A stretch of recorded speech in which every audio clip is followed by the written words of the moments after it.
Welcome to the Freedom Cast podcast. We're on here with the legendary Matt Wenning.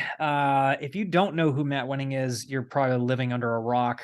He is one of only a handful of people with a total of over 2,600 pounds in professional comp. He holds an all-time world record of 2,665 in the 308-pound weight class. He bench pressed over 800 pounds in a full powerlifting meet. I'm just going to list off some of your records here. I think I've got these right. In 08, you did 2,665. In 2011, you were equipped at 1197.6 for an all-time world record squat. Holy shit. Top 5 in the world from 05 to 2011. And that's your equipped records. And then raw, you were at in 2014 with an 832-pound squat all-time world record. 2016, 865-pound squat all-time world record. 611-pound bench press at full meet, and then 2204 total, second of all time total at 308 weight class. Okay, sorry, what does that mean? So you were second all time in the world at 308? Yeah, so when you do all-time total records, that means that nobody before you has ever done more than that, ever. Oh, wow. So regardless of in the world, regardless of anybody that's ever lived or ever been recorded. So all-time world records are really the stalemate of like, that's the top line, because that means nobody in human history at that body weight's ever done that. That's absolute top. Yep. That's nice. Because Excellent. different federations will have their own world records. Yeah. But all-time world records are regardless of federation and regardless of generation. That's insanity. Yeah. So I don't even like hearing those numbers anymore. They're just say what again? I just don't even like hearing those numbers anymore. They're almost like I was that damn goofball to do that, you know. And you weren't even, to me, that's not even that heavy. Like, were you averaging around 300, 310 pounds that whole time? Well, so in the equipped divisions, I was in over 300. I was under 308 because I had to weigh under that to be in that class. But then when I turned raw, I didn't hold on to nearly as much body weight. I got down to around 290 was my best raw weight as far as leverages and feeling the most athletic and things of that nature. So shaved off 15, 18 pounds as I got a little bit older and actually got stronger with that particular body weight, just because I was just healthier. Yeah. You know? Yeah, that's a lot of weight to be putting on for that. Though even with those records, that's insane. Talk a little, just give a brief background. I don't want to spend too much time on this, but brief background of how you got into the sport. A little bit, I know you've probably exhausted this in other podcasts, but a little bit about your time with Louis Simmons at Westside Barbell, and then how you got into, particularly now with training with the Army and with first responders. So when I was a kid, I got hit by a car and I was in a full-legged cast and bedridden for a year, and then wheelchair and crutches and all that for another probably 6 or 8 months. And so in seventh grade was the first year that we could play football with full pads. So in sixth grade, I just happened to be at like the grocery store with my mom, and I saw this, it was like Sports Illustrated, or maybe it was a bodybuilding magazine, and it was talking about a famous football player at that time would have been like Bo Jackson or something of that that nature, early 90s, that said lifting weights to play the best football. And I was thinking, well, shit, I probably ought to lift weights to play football. And I knew my legs were beat up from the car accident. I was like, well, maybe if I do squats and leg work, that it'll get healthier and they'll get better. And being kind of I guess now I look back, a smart kid, my mom gets me a membership to the local YMCA, and this was about a mile away, so it was a very short bike ride. And long story short, there were two guys in that gym. One guy was named Tim Smith, was a 500-pound bencher at 181 body weight, and another dude was Jim Dawson, and he deadlifted almost 750 pounds in 1970 before anybody had deadlifted 800 yet. So these two guys were like local legends I didn't even know existed. And so I show up, I'm in sixth grade, so I'm 12 years old, and I'm working out a couple of weeks, and they see me coming in very regularly. And they're like, man, you're a really strong guy. You ought to, you're pretty big for a high school kid. And I said, I'm in sixth grade. And they're like, that's it. Give me the phone. We're going to the phone. We're calling your mom. You're training with us, And so they kind of took me under their wing to have me to have me trained by them, and that's how it started. But very lucky. But I think at the other end of the spectrum, there was another factor that came into play that I haven't talked about a ton. And that factor was that same year, my dad had passed away. And so, probably in some respects, Tim Smith and Jim Dawson showing me attention as older adults, male adults, kind of was my father. They became my father figures. Yeah. And so, not only was it a lifting thing, but it was also probably a guidance thing that I just subconsciously had to do. I just didn't know what that was, but I liked the attention by the guys, and that probably fed the fire at that time. Yeah. Briefly talk about some of the time you had with Louis, or at what point in your training career did you get into, or sorry, what was the progression to West Side and beyond? Yeah. So I start doing meets. Tim puts me my first bench press meet at 13. Okay. I do 250 in the bench, which was I think it's still the record. Yeah. And then I think about a year later, I do my first full meet, and I do pretty well. I think I break the state totals in the 14-year-old class. So then I held every state record from 13, 14, 15, 16, 17, 18, and 18, 19. Then went to my first nationals, placed first, and then went to my first worlds and won. And that's when I started to realize I probably had something, and that fed the fire too, because now I'm on the news at Indianapolis, and I'm bench pressing 225 for over 40 reps as a teenager. I mean, I could have went to the NFL Combine that year and probably beat the all-time 225 rep record as a 19-year-old. Obviously couldn't play football with the guys, but was definitely strong enough to hang with them on the bench press. And just so happened, that would have been about 1998 or so. I went over to the Arnold Classic, which is the big bodybuilding show here where I live now, but this was about a 2.5-hour drive. And I see Louis Simmons, and I had been reading Powerlifting USA's because I was engulfed in the sport. And I had been reading Powerlifting USA's, and Louis was talking about speed work to get stronger and using bands and chains and all. Well, not at that time, bands, because they hadn't been around yet, but chains and accommodative resistance and box squats and things that you're just not going to hear about even from the old timers. They were like, what the hell is that shit? And I kept reading about this, and I kept seeing he was creating more and more champions. And so initially I go to the Arnold Classic, and I don't know that Westside Barbell is going to be there because the internet hasn't really existed yet. So I'm walking around, and I see George Halbert bench pressing on the main stage. And for those people that don't know, George Halbert had 12 world records in just the bench press, and he was a Westside Barbell guy. And I see him hit some big number, and Louis hated the Arnold Classic. He hated the crowds. He didn't like being around those types of people, and I get it now. And so they're walking out, and my buddy pushes me. He's like, you got to go talk to Louis Simmons. He's going to be the coach and the guy that's going to take you to the world numbers that you want to get to.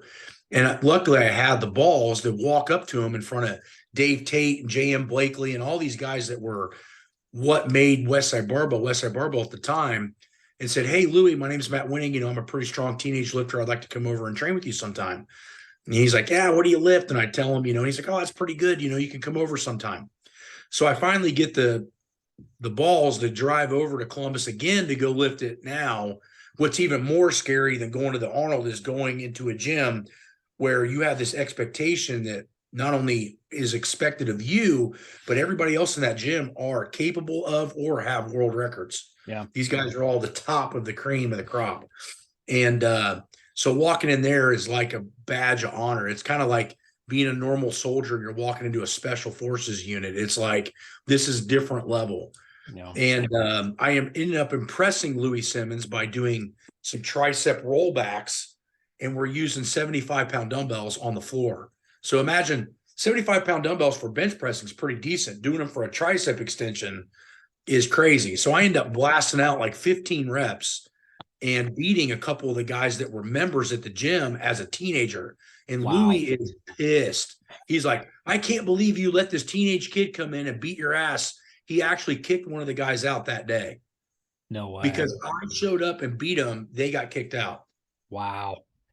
Never saw that dude again. I don't even remember his name. And so at that point, Louis kind of got a little bit of respect for me, starts to invite me back more, and it starts to blossom from there for the next 6 to 8 years.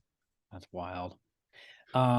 Getting out of West Side and going into training and kind of, I won't say ending your powerlifting career, but on the tail end of your powerlifting career, what got you into training with the military? I saw you were an advisor for the Army. Is it the Army Rangers? And also now with first responders. That catapulted into all kinds of shit. I was an advisor for the Ranger Regiment. Then I was in charge of all of 4th Infantry with 6,500 ground troops. Then I was in charge of Tucson Sector Border Patrol. Then went back to 82nd Airborne in Fort Bragg. I've been a lot of places, but that started from I was listed, or kind of, I can't remember what you would call it, but I was featured in a magazine, and Yeah. I had just gotten to one of the top lifters in the world. This was like 2007. And it said, this guy's one of the top lifters in the world. And oh, by the way, he has a master's degree in biomechanics.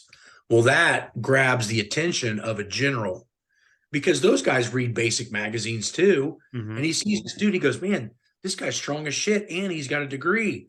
He goes, we need to get him down here and have him take a look at our stuff. So I get this encrypted government email.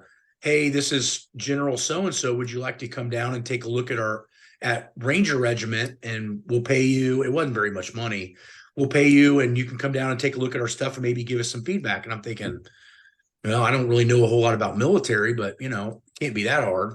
Mm-hmm. So I go down there, and long story short, they really like what I have to show them. There's a lot of story along the lines of that, but the Cliff Notes is they really like what I had to show them. So they ended up signing me to a 3-year deal where I'd go down as an advisor, and their injury rate dropped 35%. No shit. In rough estimate, saved him about $5 million.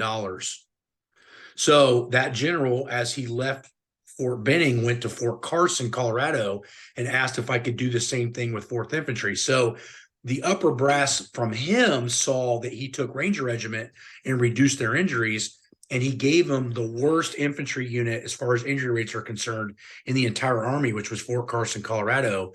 6,500 ground troops, and 1 out of every 3 guys couldn't even be deployed due to injury.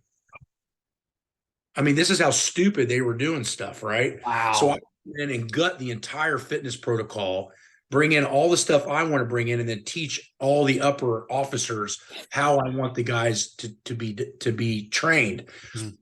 In about a year and a half, the injury rates fall 50%. Hot dang. So now my name is everywhere in the military circles. Well, not only is it in the military circles, it becomes localized with the fire departments. Mm-hmm. So now the fire departments have all these injuries, and they can't get them fixed, and they want somebody to come in and start doing the wellness programs to fix their problems. Well, I start looking at it and goes, well, shit, I need to get in with the fire services, because once these guys become a fire chief, they're there for a decade. Mm-hmm. What I start to realize is in the military, these guys are getting kicked around too much. They're not bosses in one spot for too long. And there's so much politics going on that to really get the changes made is very difficult. Yeah. Whereas in the fire department, all you have to do is get the trustees sold and the fire chief sold, and you got your way for 10 years. Yeah. So as I started to do that, I started to realize that was a lot more secure, a lot easier, and I had a lot more control. But not to say that I didn't like to do the military and I didn't learn a lot from it, and I still wouldn't go back if the money was right. But as far as control and doing all that stuff, it's much easier to do that with fire departments. 1, because it's local, and 2, because the bosses stay in place for much longer. See a longer change. Yeah, no kidding. So talking about going back to the military, how has strength and conditioning evolved for the military? Because I know recently the Army combat fitness tests have changed. They introduced deadlifts, I think, for the first time ever. And I actually was on the committee board for the Pentagon to design that. No kidding. Okay. Yeah, so deadlifts are in there is because of me. Nice. So I think that's super impressive. So what was the philosophy back then? Because in my mind, it was just run your ass off until you running push-ups and sit-ups and everything that destroys your posture and increases injury.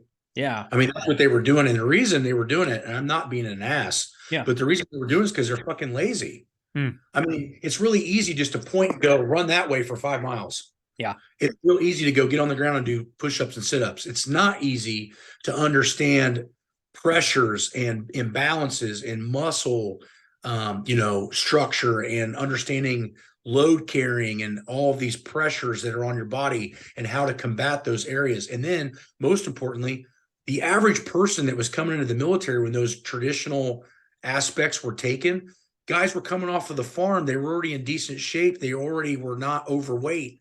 They already had a decent amount of muscle because they were baling hay. Kids don't do that these days. So now your average kid plays Halo, thinks he wants to join the military, shows up and has no physical capacity. And then they start them in the same spot in basic training that somebody 50 years ago was started at. It's not the same person. Yeah. So they have to get stronger and leaner before you can add impact, or you're just going to increase injury, right? Yeah, that's a really good point. I didn't think about that. Yeah, because the guys were actually active 50 years ago. So 85% of the job force 50 years ago was manual labor, and now 85% of the job force is sitting on your ass. Right. Has there been a change in leadership attitudes towards strength training, or is it still pretty embedded where no matter what the combat fitness test is, it's always going to be this idea that running is always going to be better? And it's changing because of the injuries. It's changing because of how much money it's costing the government. And it's also changing because the military brass now that's coming up as generals and such are having strength training programs if they went to college. Whereas 25 years ago, you didn't lift weights to do, I would say 30 years ago. Yeah. 30 years ago, you didn't lift weights to swim. You didn't lift weights to play soccer. You didn't lift weights to do any of that shit. Now they do in sports. So it's taken so long because this military guys that are upper level, those guys have to go to college. So they're going to West Point and, the Naval War College and the Army War College, which is great. But see, now those sports lift weights to do those sports. Yeah. So my first boss that was a general was very young to be a general, and he was on the Kansas State wrestling team, and they lifted weights to wrestle. So he was a pro weightlifting guy. Back in the old days, his bosses, they just did push-ups, running, and sitting, and they just played their sport, and there was no weightlifting. So they never had, again, if you're not accustomed to it, you're scared of it. Yeah. You don't understand it. Well, so now as that age bracket, because what you have to understand is the timeline. Before 1985, there were still 75% of the football programs didn't have a weightlifting program. Oh, in every aspect, every college. So the first college to have a strength training program was University of Nebraska in 1972 or 73. So that means that weight training's only been involved in American sports for 50 years, right? So it took about 6 or 8 years for the other colleges to catch on. Why is Nebraska so good? Nebraska was good in part because they had a great strength training program by a guy by the name of Boyd Epley that started the NSCA. Well, so by the mid 80s, the other teams and other universities has caught on. And then by the 90s, most places had strength training program. So if you didn't go to college in the 90s, you never saw weight training in sports. And that's why the military took so long to catch on to it. Interesting. Okay.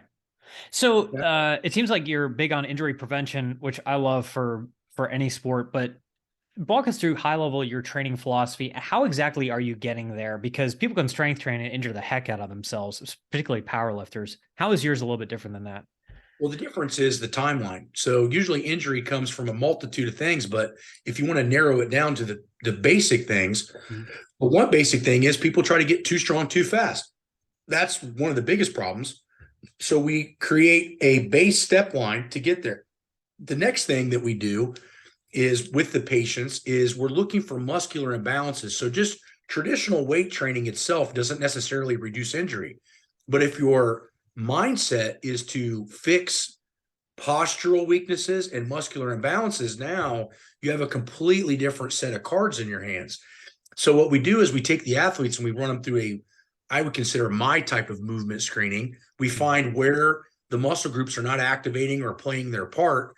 We design the training programs to make those muscles do what they're supposed to do through potentiation. Then we introduce compound movements. Okay. So basically, if you think of it this way, you learn to ABCs, then you learn to spell, then you learn to write sentences, then you learn to write paragraphs. Most people want to start at the paragraphs. Am I right? Yep. They don't understand jack shit about lifting, but then they're going to throw in barbell squats. Good idea. Yeah. You're going to use a compound movement that takes years to understand how to do perfectly, and you think it's just natural movement. When in reality, you better have all these pieces of the puzzle together before you learn that movement, or you're going to cause a problem.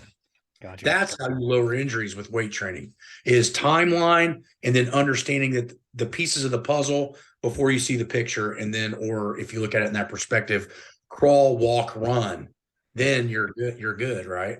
Yep. Absolutely.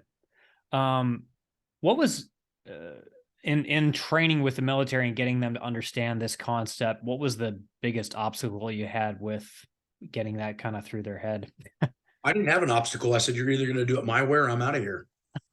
I don't play those games anymore. And I didn't play those games back then. And I'll tell you why. Because in reality, the first time that I was at Fort Benning with Ranger Regiment, Yeah. I didn't want to be there. It was Georgia heat. I was 300 something pounds, and it's just hot and miserable. So I'm just over it. I'm like, look, you either want to do it my way and do it how I'm going to tell you to do it, or I'm driving my ass 10 hours home because I don't care. Yeah. See, the general really liked that because I was blunt, I was forward, and I told him what he needed to do. And if he didn't want to hear it, that was fine. I'm out of here. Yeah. Whereas most people are so scared to lose what they have, they're actually setting themselves up for failure in the first place. Because if you come in with this, hey, it's A, B, C, and if you don't want it to be that way, I'm not your guy, you're actually setting yourself up for success. Yeah. Yeah. Versus going, well, if that's not how you want to do it, then, well, okay, we'll do it this way. Well, I always come in and it's a smart ass attitude, but I'm like, you outdo me in anything in here in the gym, and then we'll talk. If you can't, you might want to just sit down and let me lead because you probably don't know what you're talking about. Yeah. You know what I mean? And you have to be careful with that level but that's basically what you have to do is come in. They want guys that are going to grab people by the balls and tell them what to do because they don't have enough time to pussyfoot around. Yeah. So they were basically checking to see if that was that kind of dude. You know what I mean? Oh yeah, absolutely. But the temperature is what made me that way. That'll do it, especially with that heat and that kind of weight. My goodness. Yeah. With fire departments, we do a lot of work with them now, but how are those guys different, either from a mindset standpoint or from a training standpoint? And do you address the training any differently for those guys? Oh, it's absolutely different. That timeline, patience things we were talking about is much more severe because what you have to understand is if you go into the military, you might sign a 4-year thing and then get out and sign another maybe 2 to 4 years. You're in 8 years tops. Yeah. I would say for most people, maybe just 4. In the fire service, you get hired on at 20, 22, you're there till you're 60. Yeah.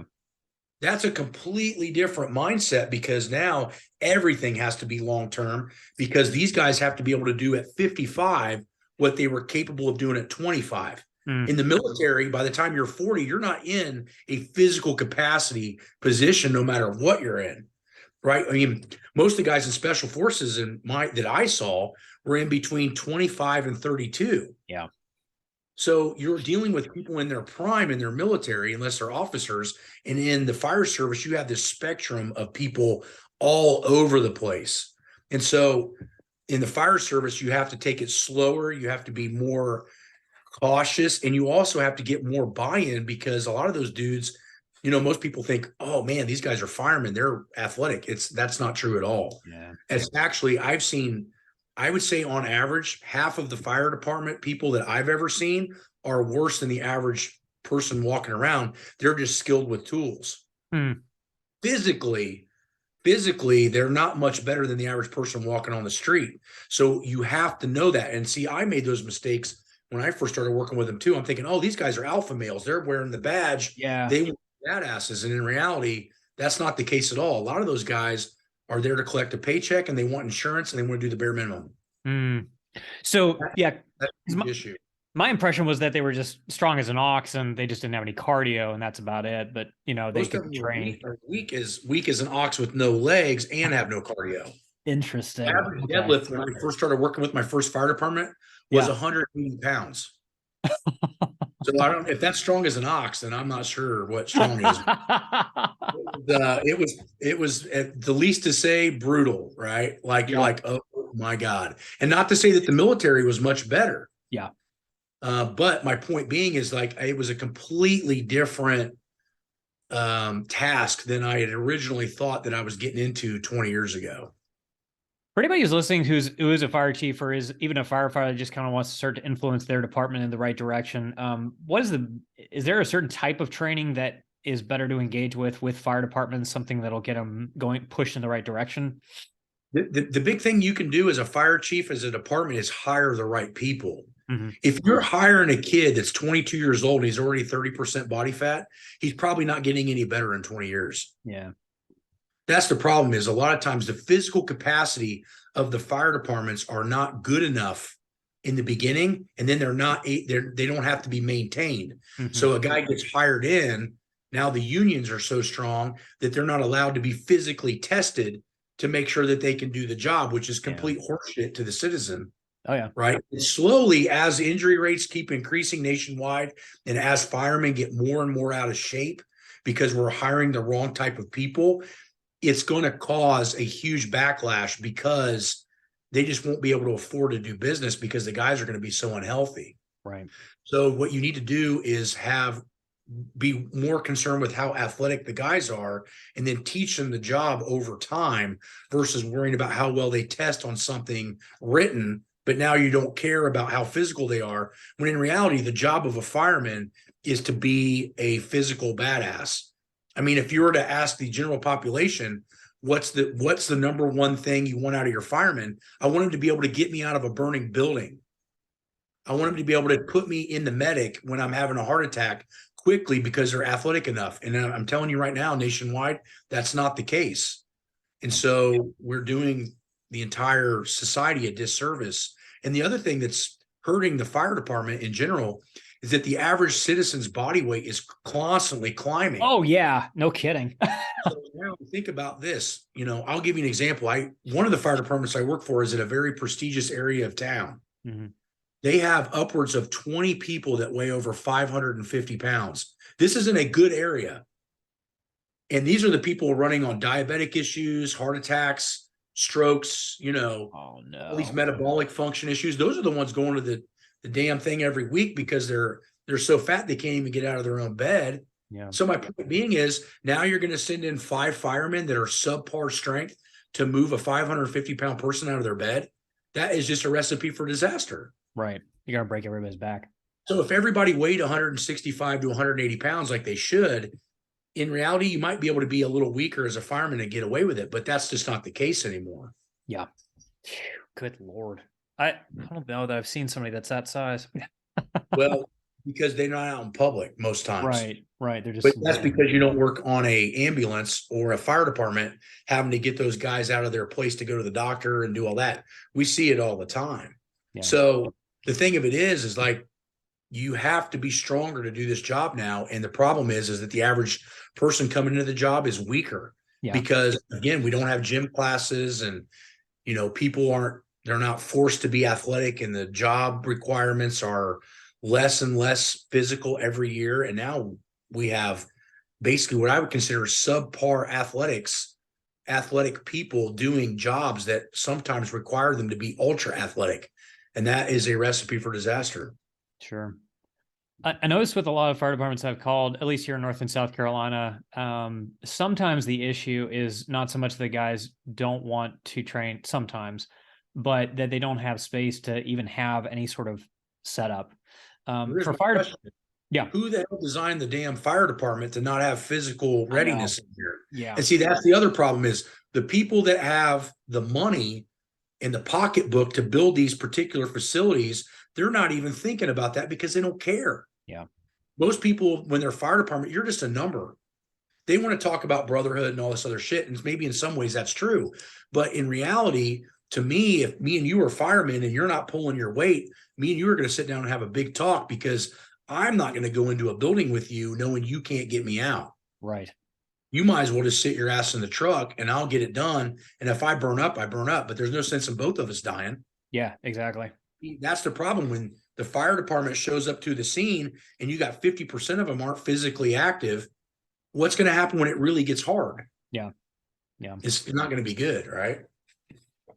Are there any types of setups that you've seen that work really well? I'm talking about equipment at this point. I know barbell plates always, but that you'd recommend as good starter kits for a squat rack, bar, and bench and plates are kind of always my go-to, and they fit in pretty much any space, even if you got no room. But anything firefighter specific? If you're trying to reduce injuries and you're trying to get guys that aren't super athletic to get to that point, you're going to need some specialized stuff that's more non-compressive based. Okay. So you'll notice I'm big into belt squats. Yep. Because now the waist is around my hips. It's not on my spine. Okay. I'm big on glute ham raises and reverse hypers because they're fixing posterior chain issues with no vertical compression. Because see, think about what you said. If you got squat racks, plates, and barbells, now everything you do is compressive. Oh, yeah. So you're not really going to reduce injuries because most of those guys are not prepared for those types of lifts yet. Remember, we talked about the crawl, walk, run. Yeah. Well, most of those guys are just getting to the walking phase. So if you're throwing complex movements like barbell squats and deadlifts into the mix, you're just going to create more problems because those guys don't have the capacity for that yet. So what I find is that you want to use, if you can, a lot of specialized equipment to build the base up for anywhere from 6 to 24 months, then add the compressive movements once the muscle groups have been corrected and fixed in a non-compressive state. Interesting. Okay. Makes sense? I probably need to talk with you a lot more about this at some point because some of the setups that I'm recommending are exactly what you said, which is compressive. Well, like I say, it's not wrong if everybody already has a base, which we know sure. is not true. Yeah. Well, So and you're not wrong. You're not wrong, but you're just not thinking like you haven't worked with 400 guys for 20 years and realize that's not the place to start. Yeah. No, that's totally fair. If your goal is to reduce injuries. Right. Which is going to be how you save your job, because in reality, performance is one thing, but you can't get to performance without reducing injuries first, because that is what the trustees and the fire chiefs see as a money saver, which pays your bills. Yep. Performance won't pay your bills, but injury prevention can if it's done correctly. Yeah. No, that makes total sense.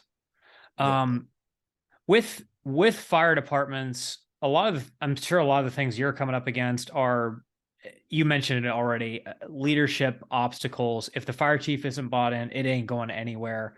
But how are some of the ways that you've seen other folks overcome those kinds of obstacles within fire departments, particularly with weight training? Because I get a lot of particularly, like, for example, like I mentioned before, if I'm recommending a squat rack, oh no, we only want Smith machines, we only want safe movements and stuff that I don't feel like is going to do anything, or we don't do training at all, the guys can just run outside, it's perfectly fine. Like dumb stuff like that in my mind. It's difficult, and I think it's slowly changing because the word's getting out more and more. But I think what you have to do is, again, if you're in a position like I'm in, where you've been doing it for close to 20 years and you have all this insurance data, now it doesn't matter if the fire chief doesn't like working out. If you can show them that you can save a department $250,000 a year, you're an idiot to not do it. Yeah. Just based on finances, not even based on, hey, I'm trying to make all your guys better. A lot of those dudes don't care about that. But if you can say, I can save you $250,000 a year if you buy into this for a couple of years, well, now they can sell that to the trustees as a budget thing. Yeah. So now when I go into these departments and I say, look, you're paying me, say, $75,000 a year to do all this, but I'm saving you $250,000. That's simple math. Yeah. So you have to tie it into that in order to get the non-compliant trustees and fire chiefs to buy in if they're not physically, if physicality is not on their radar. Yeah. Guaranteed money in their pockets on their radar. Got to start with that. And then the value part will come later. Yeah. Exactly. Yeah. Makes sense. Why do you enjoy training these guys? Enjoy? Yeah. Maybe wow. wrong question. Man, you're trying to get me fucking fired, aren't you? Well, I will say this. There are many times that it's very rewarding. There has been a handful of times the guys come back from a hard fire and they're like, if you hadn't been helping us, one of us would have died or got seriously hurt. And that to me right there, it means everything. But sometimes the day-to-day, like bullshit gets really difficult, hard sometimes. I think sometimes in some ways I'm a better manager as far as if somebody worked for me and did the day-to-day stuff, Yeah. and I could just make the programs come in and make sure it's going okay, I would probably be a better employee. But what I find is that what I know is very hard to teach anyone because they have to be around me for so long to understand, because of dealing with so many different people with so many different age and injuries. And you have to know as much as a physical therapist, be as keen as a strength coach, and then have enough understanding of how the body adapts at different age groups that it makes my skill set nearly impossible to understand unless you're in it for the long game. Yeah. I mean, I can't.